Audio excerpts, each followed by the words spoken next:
ಅವು ಎಲ್ಲಿ ಹೋಗಿ ಬೀಳ್ತಾವು ಏನೇನೋ ಗೊತ್ತಾಗಂಗಿಲ್ಲ. ಸದ್ಗುರುನಾಥ ತೋರಿಸದ ಅಂತಂದ್ರ ನೋಡಪ್ಪ, ಈ ಮಾನವ ಜನ್ಮನೇ ಬಂದದೊಂದು ದೊಡ್ಡ ದುರ್ಲಭ. ಜಂತುನಾಂ ನರ ಜನ್ಮ ದುರ್ಲಭಂ. ಶ್ರೋತ್ರಿಯ ಬ್ರಹ್ಮನಿಷ್ಠ ಸದ್ಗುರುನಾಥನ ಸನ್ನಿಧಿಗೆ ನಾವು ಹೋಗುವುದೇ ಖರೆ ಆಗಿತ್ತು ಅಂತಂದ್ರ ನಮ್ಮ ಜನನ ಮರಣ ಎಂಬ ಬಾಧೆಯನ್ನು ಎಷ್ಟು ಜನ್ಮ ತಿರುಗಿ ಬಂದೀವಿ ಯಾರಿಗೂ ಗೊತ್ತದ. ಗುರುನಾಥ ನಮಗೆ ಸಿಕ್ಕಿಲ್ಲ.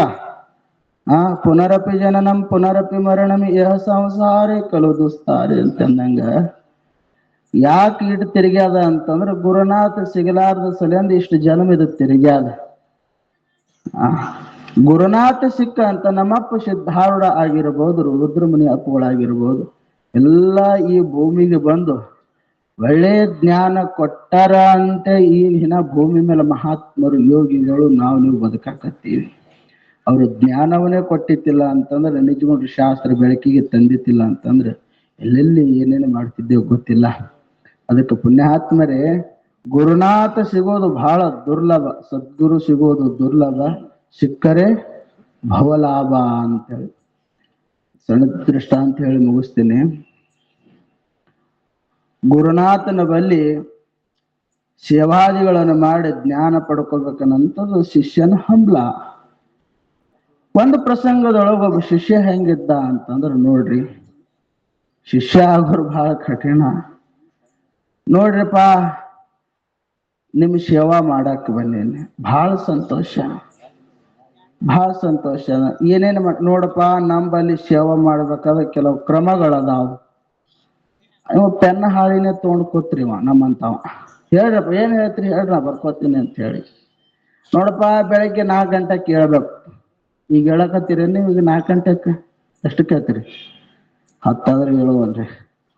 4 ಗಂಟೆಗೆ ಕೇಳ್ಬೇಕು, ಮಠ ಸ್ವಚ್ಛತೆ ಮಾಡ್ಬೇಕು, ಜಳಕಕ್ಕೆ ನೀರಿಡ್ಬೇಕು, ಪೂಜಾಕ್ ನೀರಿಡ್ಬೇಕು, ಹೂವ ಪತ್ರಿ ಇಡ್ಬೇಕು, ಹಾಲ ಮೊಸರು ಇಡ್ಬೇಕು.